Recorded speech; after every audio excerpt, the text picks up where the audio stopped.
യേശുക്രിസ്തുവിന്റെ പരിശുദ്ധമായ നാമത്തിൽ എല്ലാ പ്രിയപ്പെട്ടവർക്കും മോർണിംഗ് ഡ്യൂവിന്റെ പുതിയൊരു പ്രഭാത വചന ധ്യാനത്തിലേക്ക് സ്വാഗതം. കഴിഞ്ഞ ദിവസം നമുക്ക് വളരെ അനുഗ്രഹിക്കപ്പെട്ട ആത്മീക വചനം നമ്മൾ കഴിഞ്ഞ ദിവസം വായിച്ചതായ വാക്യത്തിൽ നിന്ന് റോമലേഖനം 8-ാം അധ്യായം 28-ാം വാക്യത്തിൽ നിന്നും ചിന്തിപ്പാൻ തക്കോണം ദൈവം നമ്മെ സഹായിച്ചു. എന്നാൽ ദൈവത്തെ സ്നേഹിക്കുന്നവർക്ക്, നിർണയപ്രകാരം വിളിക്കപ്പെട്ടവർക്ക് തന്നെ സകലതും നന്മയ്ക്കായി കൂടി വ്യാപരിക്കുന്നു എന്ന് നാം അറിയുന്നു. നാം ദൈവത്തെ സ്നേഹിക്കുന്നവരായതുകൊണ്ട്, ദൈവം നമ്മെ സ്നേഹിക്കുന്നു എന്നുള്ളത് കൊണ്ട്, അതേ ദൈവത്താൽ നമ്മൾ അവന്റെ നിർണയപ്രകാരം വിളിക്കപ്പെട്ടവരായതുകൊണ്ട് നമ്മുടെ ജീവിതത്തിൽ സംഭവിക്കുന്ന എല്ലാ കാര്യങ്ങളും നന്മയ്ക്കായി കൂടി വ്യാപരിക്കുന്നു എന്നുള്ളതാണ്. ഇവിടെ നമ്മൾ പരിശോധിക്കേണ്ട വളരെ പ്രധാനപ്പെട്ട ഒരു കാര്യമുണ്ട്. ഞാൻ കഴിഞ്ഞ ദിവസം നിങ്ങളോട് പറഞ്ഞല്ലോ, ലോകത്തിലെ ഏറ്റവും അധികം പ്രശ്നങ്ങൾ നേരിടുന്നതായ ആളുകൾ ദൈവമക്കളാണ്. കാരണം എപ്പോഴും പിശാച് അവരെ നിരാശപ്പെടുത്തുവാൻ, അവരെ നശിപ്പിക്കുവാൻ, അവരുടെ വിശ്വാസത്തിൽ നിന്നും അവരെ അകറ്റിക്കളയുവാനാണ് പലപ്പോഴും ശ്രമിക്കുന്നത്. അതുകൊണ്ട് എന്താണ് സംഭവിക്കുന്നത്? നമ്മളെ നിരാശപ്പെടുത്തുവാൻ ധാരാളം പ്രശ്നങ്ങൾ നമ്മുടെ ജീവിതത്തിലേക്ക് പിശാച് കൊണ്ടുവരും. പലവിധമായ പ്രശ്നങ്ങളെ നമ്മുടെ ഇടയിൽ നിന്ന് തന്നെ പിശാച് തുടങ്ങുവാനിടയായി തീരും. എന്നാൽ അതിന് നടുവിൽ നമ്മൾ മനസ്സിലാക്കേണ്ട ഒരു പ്രധാനപ്പെട്ട കാര്യം, പ്രശ്നങ്ങളുടെ നടുവിൽ നമ്മൾ പോയി പെട്ടുഴലാതെ, അതിൽ നമ്മൾ വീണ് കിടന്ന് ഉരുളാതെ, അതിനെ കൈകാര്യം ചെയ്യുവാൻ ശ്രമിച്ച് പരാജയപ്പെട്ടു പോകാതെ, ദൈവത്തിൽ നമ്മുടെ പ്രത്യാശ വയ്ക്കുവാൻ, എല്ലാ വിഷയങ്ങളിലും ഇടപെടാതെ ദൈവത്തോട് പ്രാർത്ഥിക്കുവാൻ നമുക്ക് സാധിക്കാം. ഈ വചനഭാഗം ഞാൻ ചിന്തിക്കുമ്പോൾ വിശുദ്ധ ബൈബിളിൽ ഒരു വ്യക്തിയെക്കുറിച്ച് എൻ്റെ ഹൃദയത്തിൽ പെട്ടെന്ന് ഒരു ചിന്തയുണ്ടായി. അത് ദാനിയേൽ എന്നുള്ള ആ ഒരു മഹത് വ്യക്തിയാണ്. ദാനിയേൽ ഒരു പ്രധാനമന്ത്രി അല്ലായിരുന്നു. ദാനിയേൽ ഒരു രാജാവല്ലായിരുന്നു. ദാനിയേൽ ഒരു പ്രവാചകനും ഒരു ദാർശനികനും അതേപോലെ തന്നെ ഉന്നതമായ ഉദ്യോഗസ്ഥം വഹിച്ചതായ ഒരു വ്യക്തിയുമായിരുന്നു. പക്ഷെ ദാനിയേലിന്റെ മുഖമുദ്ര എന്ന് പറയുന്നത് നമ്മൾ ഇവിടെ വായിച്ചതുപോലെ ദൈവത്താൽ സ്നേഹിക്കപ്പെട്ടവൻ, ദൈവത്തെ സ്നേഹിക്കുന്നവൻ, നിർണയപ്രകാരം വിളിക്കപ്പെട്ടവൻ ആയിരുന്നു ദാനിയേൽ. നോക്കൂ, ദാനിയേൽ വളരെ ബാലകനായിരിക്കുമ്പോൾ തന്നെ നെബൂഖദ്നേസർ എന്നുള്ള ബാബിലോണി രാജാവ് ദാനിയേലിന്റെ രാജ്യം കീഴ്പ്പെടുത്തി ദാനിയേൽ തുടങ്ങിയതായ ചില ബാലന്മാരെ അവിടെ നിന്ന് പിടിച്ച് അടിമകളാക്കി അദ്ദേഹത്തിന്റെ രാജ്യത്തിലേക്ക് കൊണ്ടുപോയി അവരുടെ റിസോഴ്സുകളെ, അവരുടെ കഴിവുകളെ അവരുടെ രാജ്യത്തിനു വേണ്ടി ഉപയോഗിക്കുവാനാണ് രാജാവ് തീരുമാനിച്ചത്. അവിടെ ചെന്നപ്പോൾ തന്നെ രാജാവ് നിർണയിച്ചു, അവരെ എൻ്റെ രാജകൊട്ടാരത്തിൽ തന്നെ താമസിപ്പിച്ച് രാജാവിൻ്റെ അതേ മേശയിൽ നിന്നുള്ള ആഹാരം, അതേ നമുക്കറിയാം വളരെ പുഷ്ടിയുള്ള ആഹാരം കഴിപ്പിച്ച് ബാബിലോണിലുള്ള മറ്റുള്ളവരെ പോലെ തന്നെ സാധാരണക്കാരാക്കി അവരെ മാറ്റണമെന്ന് ആ രാജാവ് ആഗ്രഹിച്ചു. പക്ഷെ ഈ ബാലന്മാർ, നമുക്കറിയാം ഈ ബാലന്മാരുടെ ഒരു പ്രത്യേകത, ഒരു ടീനേജിലുള്ളവരാണല്ലോ ഈ ബാലന്മാര്. ഭക്ഷണത്തോട് വളരെയധികം ആർത്തിയുള്ളവരായ ആളുകളായിരിക്കും. പുതിയ പുതിയ രുചിയും അഭിരുചിയും ഒക്കെ പരീക്ഷിക്കുവാൻ ആഗ്രഹിക്കുന്നവരായ ചെറുപ്പക്കാരായിരിക്കുമല്ലോ. അതുകൊണ്ട് തന്നെ രാജാവ് കൊടുത്തതായ ഓഫർ ഇതായിരുന്നു, രാജാവിന്റെ ആ മേശയിൽ നിന്നും ഡൈനിങ് ടേബിളിൽ നിന്നും അവർ ഒന്നിച്ച് ഭക്ഷിക്കണമെന്ന് രാജാവ് ആഗ്രഹിച്ചു. പക്ഷെ ഈ ബാലന്മാർ യഹോവ ഭക്തരായിരുന്നു, ദൈവത്തിന്റെ ന്യായപ്രമാണത്തിൽ രസിക്കുന്നവരായിരുന്നു. നമ്മളിവിടെ ചിന്തിച്ചതുപോലെ തന്നെ ദൈവത്തിന്റെ വിളി ഉള്ളവരായ ആളുകളായിരുന്നു. ദൈവത്തിന്റെ ആ നിർണയം അവരുടെ ജീവിതത്തിൽ ഉണ്ടെന്ന് പൂർണ്ണമായും ബോധ്യമുള്ളവരായിരുന്നു. ദൈവത്തെ സ്നേഹിക്കുന്നവരും ദൈവത്താൽ സ്നേഹിക്കപ്പെടുന്നവരുമായിരുന്നു ഈ ദാനിയേലും കൂട്ടരും. നോക്കുക, ദൈവത്തിന്റെ വചനത്തിൽ നമ്മൾ വായിക്കുന്നുണ്ടല്ലോ, കർത്താവ് തന്നെ പറഞ്ഞ കാര്യം, നിങ്ങൾ എന്നെ സ്നേഹിക്കുന്നെങ്കിൽ എൻ്റെ കൽപ്പനകളെ പ്രമാണിക്കും. ദൈവത്തെ സ്നേഹിക്കുന്നു എന്ന് പറയുന്നത് നമ്മൾ ഏതെങ്കിലും ചില ആചരണങ്ങൾ ചെയ്യുന്നു എന്നുള്ളതല്ല, പള്ളിയിൽ പോകുന്നു എന്നുള്ളതല്ല ദൈവത്തെ സ്നേഹിക്കുന്നതിന്റെ പ്രധാനപ്പെട്ട തെളിവെന്ന് പറയുന്നത്. പള്ളി ആവശ്യപ്പെടുന്ന പോലെ ഉള്ള വേഷവിധാനങ്ങൾ ധരിക്കുക എന്നുള്ളതല്ല ദൈവത്തോടുള്ള സ്നേഹം എന്ന് പറയുന്നത്. ദൈവത്തോടുള്ള സ്നേഹം എന്ന് പറയുന്നത് ദൈവത്തിന്റെ വചനത്തെ പ്രമാണിക്കുന്നു എന്നുള്ളതിലാണ്. നോക്കൂ, രാജാവ് അത്രത്തോളം വളരെ രുചികരവും സമ്പുഷ്ടമായ ആഹാരം അവർക്ക് ഓഫർ ചെയ്തെങ്കിലും അവർ പറഞ്ഞു, രാജാവേ, ഞങ്ങൾ നീ തരുന്നതായ ഭക്ഷണങ്ങൾ കൊണ്ട്, പാനീയങ്ങൾ കൊണ്ട് ഞങ്ങളെ തന്നെ അശുദ്ധമാക്കിയില്ല, ഞങ്ങൾ യഹോവയുടെ മക്കളാണ് എന്ന് പറയുകയുണ്ടായി. അപ്പോൾ തന്നെ രാജാവിനോട് അവർ പറഞ്ഞു, രാജാവേ, ഒരു കാര്യം ചെയ്യാം, നിന്റെ രാജ്യത്തിലുള്ള ഞങ്ങളെപ്പോലുള്ള ചെറുപ്പക്കാരായ ആളുകൾക്ക് ഈ ഭക്ഷണം കൊടുത്തോ, പക്ഷെ ഞങ്ങൾക്ക് വെറും ശാഖപദാർത്ഥവും പച്ചവെള്ളം മാത്രം മതി, വേറെ ഒരു കാര്യവും ഞങ്ങൾക്ക് വേണ്ട. 10 ദിവസം ഒത്തുനോക്കാൻ പറഞ്ഞപ്പോൾ 10ാമത് ദിവസം ഈ 2 കൂട്ടർ ആൾക്കാരെയും കൊണ്ടുവന്നപ്പോൾ രാജാവിന്റെ ഭക്ഷണം കഴിക്കാത്ത ഈ ബാലന്മാരുടെ മുഖം അവരിൽ നിന്ന് കൂടുതൽ വിളങ്ങുന്നത് കാണുവാൻ തക്കോണം ഇടയായി തീർന്നു. നോക്കൂ, ഇവിടുത്തെ ഒരു വളരെ പ്രധാനപ്പെട്ട പ്രത്യേകതയുണ്ട്. ദൈവത്തിന് വേണ്ടി നിൽക്കുന്നവരെ ദൈവം മാനിക്കും. അവർ ശാഖപദാർത്ഥവും പച്ചവെള്ളവും കുടിച്ചു എന്നുള്ളത് കൊണ്ട് ആ ശാഖപദാർത്ഥമോ പച്ചവെള്ളമല്ല അവരെ വ്യത്യസ്തരാക്കി നിർത്തുന്നത്, മറിച്ച് ദൈവത്തിന്റെ കൃപയാണ് വ്യത്യസ്തമായി നിർത്തുന്നത്. നമ്മുടെ പണമോ നമ്മളുടെ സ്വത്തോ അതോ നമ്മളുടെ ബന്ധങ്ങളോ അല്ല നമ്മെ വ്യത്യസ്തരാക്കി നിർത്തുന്നത്, മറിച്ച് ദൈവത്തിന്റെ വചനം അനുസരിക്കുമ്പോൾ, അവന്റെ കൽപ്പനകൾ അനുസരിക്കുമ്പോൾ നമുക്ക് ലഭിക്കുന്ന ദൈവകൃപയാണ് നമ്മളെ വ്യത്യസ്തരാക്കി നിർത്തുന്നത്. പലപ്പോഴും മാനുഷികമായി നമ്മൾ എന്താ ചിന്തിക്കുന്നത്? നമ്മൾ ചിന്തിക്കും, ജീവിക്കണമെങ്കിൽ പണം വേണം. ഓഫ് കോഴ്സ്, തീർച്ചയായിട്ടും ജീവിക്കണമെങ്കിൽ പണം വേണം. സമൂഹത്തിൽ മാന്യമായ നിലയും വിലയും ഉണ്ടാകണമെങ്കിൽ നല്ല ബന്ധങ്ങൾ ആവശ്യമാണ്. തീർച്ചയായിട്ടും അത് വേണം. ഇതൊക്കെയാണ് നമ്മുടെ കാഴ്ചപ്പാട്.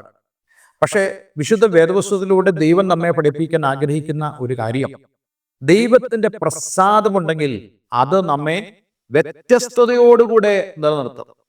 യേശുക്രിസ്തു എങ്ങനെയാണ് വ്യത്യസ്തനായത്? സമൂഹം എപ്പോഴും യേശുവിനെ അക്യൂസ് ചെയ്തുകൊണ്ടിരുന്നത് നസ്രയനായ യേശു എന്നുള്ളതല്ലേ? അതുപോലെ സമൂഹം എപ്പോഴും പറഞ്ഞത് യേശുക്രിസ്തു തച്ചന്റെ മകൻ എന്നല്ലേ പറഞ്ഞത്? അതേ കൊയ്ത്തുകാരി എന്നവണ്ണം ചരിത്രത്തിൽ അറിയപ്പെടുവാൻ ഇടയായിത്തീരുന്ന മറിയയുടെ മകൻ എന്നല്ലേ ചരിത്രം രേഖപ്പെടുത്തിയത്? പക്ഷേ കർത്താവ് യേശുക്രിസ്തു വ്യത്യസ്തനായത് എന്തുകൊണ്ടാണ്? അവനിൽ ഉള്ള ദൈവത്തിന്റെ കൃപ ഒന്നുകൊണ്ട് മാത്രമാണ്. ശിഷ്യന്മാരെന്താ പറഞ്ഞത്? ജ്ഞാനികളെ ആളുകൾ എന്താ പറഞ്ഞത്? പരീക്ഷന്മാരെന്താ പറഞ്ഞത്? സദുക്യന്മാരെന്താ പറഞ്ഞത്? അവരെല്ലാവരും അവന്റെ വചനത്തിൽ വിസ്മയിച്ചു പോയി. അവൻ പറയുന്നതായ കാര്യങ്ങളെ അവർക്ക് ചിന്തിക്കുവാൻ കഴിയുന്നതിനും അപ്പുറമായി അവർക്ക് തോന്നി. അത്രത്തോളം ദൈവത്തിന് കൃപ യേശുക്രിസ്തുവിൽ വ്യാപരിച്ചു. നോക്കൂ, ശമൂവേൽ ബാലനാണെങ്കിലും അതുപോലെ യേശു ആണെങ്കിലും വളരുമ്പോൾ അവിടെ എല്ലാം പറയുന്നുണ്ട്, മനുഷ്യരുടെയും ദൈവത്തിന്റെ മുമ്പിൽ അവർ വളർന്നു വന്നു, ദൈവത്തിന് പ്രസാദം ലഭിച്ചു, ദൈവകൃപ അവരുടെ മേൽ ഉണ്ടായിരുന്നു എന്നൊക്കെ പറയുന്നത്. ഞാൻ നിങ്ങളോട് പറയട്ടെ, ദൈവകൃപയാണ് നമ്മളെ വ്യത്യസ്തരാക്കി നിർത്തുന്നത്. നമ്മൾ ഈ ദൈവകൃപ എങ്ങനെയാണ് വ്യാപരിക്കുന്നത്? അതേ ദൈവത്തിന് വേണ്ടി നമ്മൾ നിൽക്കുമ്പോൾ, ദൈവത്തിന്റെ പ്രമാണങ്ങൾക്ക് വേണ്ടി നമ്മൾ നിൽക്കുമ്പോൾ, നമ്മുടെ ജീവിതത്തിൽ ദൈവം തന്റെ കൃപ നൽകി വ്യത്യസ്തതയോട് നിൽക്കുവാൻ നമ്മെ സഹായിക്കും. പലപ്പോഴും പലർക്കും ഈ ഒരു കാര്യത്തിൽ വളരെ ആശങ്കകളുണ്ട്. ഞാൻ ദൈവത്തിന്റെ കാര്യം മാത്രം ചെയ്താൽ മതിയോ എന്നൊക്കെ ചോദിക്കുന്ന ആളുകളുണ്ട്. മറ്റു കാര്യങ്ങളൊക്കെ ചെയ്യണ്ടേ? തീർച്ചയായിട്ടും ചെയ്യണം. പക്ഷെ ദൈവിക കാര്യങ്ങളെ നമ്മൾ ഒഴിവാക്കുന്നത് മറ്റുള്ളവർ എന്തു പറയും, അതേപോലെ തന്നെ ഞാൻ ലോകപരമായിട്ട് നിന്നെങ്കിൽ മാത്രമേ എനിക്ക് അക്സെപ്റ്റൻസ് ലഭിക്കുകയുള്ളൂ എന്നുള്ള ചില മിഥ്യാധാരണകളൊക്കെ നമ്മുടെ ഇടയിൽ കടന്നു വരാറുണ്ട്. പക്ഷെ ഞാൻ നിങ്ങളോട് പറയട്ടെ, ദൈവകൃപ എന്നുള്ള വിഷയത്തെക്കുറിച്ച് നമ്മൾ മനസ്സിലാക്കിയാൽ തീർച്ചയായിട്ടും ആ ദൈവകൃപ നമ്മളെ വ്യത്യസ്തരാക്കി നിർത്തുമെന്നുള്ളതാണ് വിശുദ്ധ വേദപുസ്തകത്തിലൂടെ നമുക്ക് മനസ്സിലാക്കാൻ കഴിയുന്നത്. ഞാൻ ഇന്ന് ഓർക്കുന്നുണ്ട്, അസംബ്ലീസ് ഓഫ് ഗോഡിന്റെ സൂപ്രണ്ടായിരുന്ന P.D. ജോൺസൺ എന്നുള്ള ദൈവദാസൻ. അദ്ദേഹത്തെ ഞാൻ നേരിട്ട് കണ്ടിട്ടുണ്ട്. അതേപോലെ തന്നെ എൻ്റെ പിതാവിന് നല്ല ഒരു പരിചയമുള്ളൊരു ദൈവദാസനാണ് അദ്ദേഹം.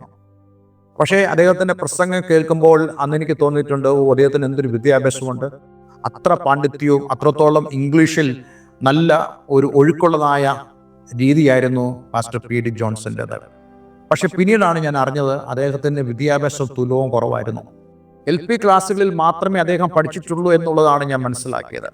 പക്ഷെ അദ്ദേഹത്തിൻ്റെ ജീവിതത്തെക്കുറിച്ച് മറ്റുള്ളവർ പറയുന്നത് ദൈവത്തിൻ്റെ കൃപ ലഭിച്ചതായ ഒരു ദേവദാസനായിരുന്നു പാസ്റ്റർ P.D. ജോൺസൺ. എന്ന് പറയുന്ന പോലെ തന്നെ നമ്മുടെയൊക്കെ ജീവിതത്തിലും ദൈവത്തിൻ്റെ കൃപയ്ക്ക് നമ്മൾ വളരെ വലിയ പ്രാധാന്യം കൊടുക്കണം. ഞാൻ നിങ്ങളോട് പറയട്ടെ, നിങ്ങൾക്ക് പണം ഇല്ലായിരിക്കാം, അല്ലെങ്കിൽ പണം കുറവായിരിക്കാം, നിങ്ങൾക്ക് ബന്ധങ്ങൾ കുറവായിരിക്കാം, അല്ല ഉള്ളവർ പോലും നിങ്ങളെ മൈൻഡ് ചെയ്യാത്തതായ ഒരു അനുഭവമായിരിക്കാം. പക്ഷേ ദൈവസന്നിധിയിൽ നിങ്ങൾ താണിരുന്ന് ദൈവത്തിൻ്റെ വചനം അനുസരിച്ച് നിങ്ങൾ മുന്നോട്ട് പോകുമ്പോൾ ദൈവം നിങ്ങളെ തൻ്റെ കൃപയാൽ വ്യത്യസ്തരാക്കും. നോക്കൂ, പൗലോസ് എന്തിനാ പ്രാർത്ഥിച്ചത്? ദൈവമേ, ഈ ശൂലം എന്നെ ശല്യപ്പെടുത്തുന്നു, ഇതെൻ്റെ ജീവിതത്തിൽ നിന്ന് മാറ്റിത്തരണമേ. 3 വട്ടം പ്രാർത്ഥിച്ചു എന്നുള്ളതാണ് പൗലോസ് പറയുന്നത്. പക്ഷേ 3 വട്ടം പ്രാർത്ഥിച്ച ശേഷം കർത്താവിനോട് പറയുന്നത്, പൗലോസേ, എൻ്റെ കൃപ നിനക്ക് മതി, എൻ്റെ ശക്തി നിന്റെ ബലഹീനതയിൽ തികഞ്ഞു വരും. കൃപ മതി എന്നാ പറയുന്നത്, കൃപ മതി. എൻ്റെ കൃപ നിനക്കുണ്ടെങ്കിൽ നീ ഇന്ന് പ്രശ്നങ്ങൾ കാണുന്നതായ, നീ ഇന്ന് സന്ദേഹപ്പെടുന്നതായ, ഉത്കണ്ഠപ്പെടുന്നതായ ഈ വിഷയത്തിന് നടുവിൽ നിന്നെ എനിക്ക് മാനിക്കുവാൻ സാധിക്കും. നമ്മൾ വിചാരിക്കും ഈ ഒരു ശൂലം പൗലോസിന്റെ വ്യക്തിത്വത്തെയും തൻ്റെ ശുശ്രൂഷയും അപകടമാക്കുമെന്നുള്ളത്. നമ്മൾ വിചാരിക്കും നമ്മളുടെ ഇപ്പോഴത്തെ സാമ്പത്തിക അവസ്ഥ, ഭൗതികമായ അവസ്ഥ, നമ്മുടെ സാഹചര്യങ്ങൾ നമ്മെ കുഴപ്പത്തിൽ കൊണ്ട് ചാടിക്കുമെന്നുള്ളത്. പക്ഷേ പൗലോസിലൂടെ തന്നെ ദൈവം നമ്മോട് പറയുന്നത് ദൈവത്തിൻ്റെ കൃപ നമുക്ക് മതി എന്നുള്ളതാണ്. എന്നിട്ട് പൗലോസ് പറയുന്നു, ഞാൻ ബലഹീനനായിരിക്കുമ്പോൾ തന്നെ ഞാൻ ശക്തനാകുന്നു, എന്നെ ശക്തനാക്കുന്നവൻ മുഖാന്തരം ഞാൻ സകലത്തിലും മതിയാകുന്നു. അതേ ബലഹീനതയിലാണ് ദൈവത്തിൻ്റെ കൃപയുടെ മഹത്വം, ശക്തി വെളിപ്പെടുന്നത്. ഞാൻ നിങ്ങളോട് പറയട്ടെ, നിങ്ങൾ ഭയപ്പെട്ടു പോകണ്ട, പ്രയാസപ്പെട്ടു പോകണ്ട. അതേ ഇവിടെ നമ്മൾ വായിച്ചതുപോലെ സകലവും നന്മയ്ക്കായി കൂടി വ്യാപരിക്കും. അതുകൊണ്ട് ഇന്നെ കേൾക്കുന്ന പ്രിയമുള്ളവരെ, ദാനിയേലിനെയും ആ ബാലന്മാരെയും ആ ദേശത്ത് മാനിച്ചതുപോലെ നമ്മയും ദൈവത്തിന് മാനിക്കാൻ സാധിക്കും. ദൈവം അനുവദിച്ചാൽ അടുത്ത ദിവസം നമ്മൾ ദാനിയേലിൻ്റെ ജീവിതത്തിൽ സംഭവിച്ചതായ മറ്റു ചില കാര്യങ്ങളെ ഈ വാക്യവുമായി ബന്ധിപ്പിച്ച് നമ്മൾ സംസാരിക്കുന്നതാണ്. അത് നമുക്ക് വളരെയധികം അനുഗ്രഹമായി തീരും. പക്ഷേ ഇന്ന് നമുക്ക് നമ്മളതിനൊന്ന് പരിശോധിക്കാം. വാസ്തവമായിട്ടും ദൈവത്തിൻ്റെ കൃപ നമ്മൾ അനുഭവിക്കുന്നുണ്ടോ? ആ കൃപ അനുഭവിക്കണമെങ്കിൽ നാം തീർച്ചയായിട്ടും അവൻ്റെ വചനത്തെ പ്രമാണിക്കണം, അവൻ്റെ കൽപ്പനകളെ പ്രമാണിക്കണം. അതാണ് ഇവിടെ വായിക്കുന്നത്, നാം ദൈവത്തെ സ്നേഹിക്കുന്നുവെങ്കിൽ. ഞാൻ നിങ്ങളോട് പറയട്ടെ, ദൈവത്തെ സ്നേഹിക്കുന്നു എന്ന് പറയുന്നവർ ദൈവത്തിൻ്റെ കൽപ്പനകളെ പ്രമാണിക്കുക വഴിയാണ് അത് വെളിപ്പെടുത്തുന്നത്. അല്ലാതെ നമ്മൾ മറ്റെന്തെങ്കിലും ചെയ്യുന്നതുകൊണ്ടല്ല. പക്ഷേ നിർഭാഗ്യവശാൽ അനേക ആളുകളും യേശുക്രിസ്തു എന്നാരോപിക്കുന്നതായ ഫോട്ടോയുടെ മുമ്പിൽ ഒരു മെഴുകുതിരി കത്തിച്ചുകൊണ്ടോ പള്ളിയിൽ കൃത്യതയോടുകൂടെ പോകുകയോ അല്ലെങ്കിൽ ദശാംശം കൊടുക്കുകയോ ചെയ്യുന്നതിലൂടെ അവർ ദൈവത്തെ സ്നേഹിക്കുന്നെന്ന് ദൈവത്തെയും അതേപോലെ തന്നെ സാമാന്യ ജനത്തെയും ബോധ്യപ്പെടുത്താൻ കഴിയുമെന്ന് ചിന്തിക്കുന്ന ആളുകളാണ്. പക്ഷേ ഞാൻ നിങ്ങളോട് പറയട്ടെ, നമ്മൾ പ്രവർത്തിക്കുന്ന നല്ല കാര്യങ്ങളാണ്.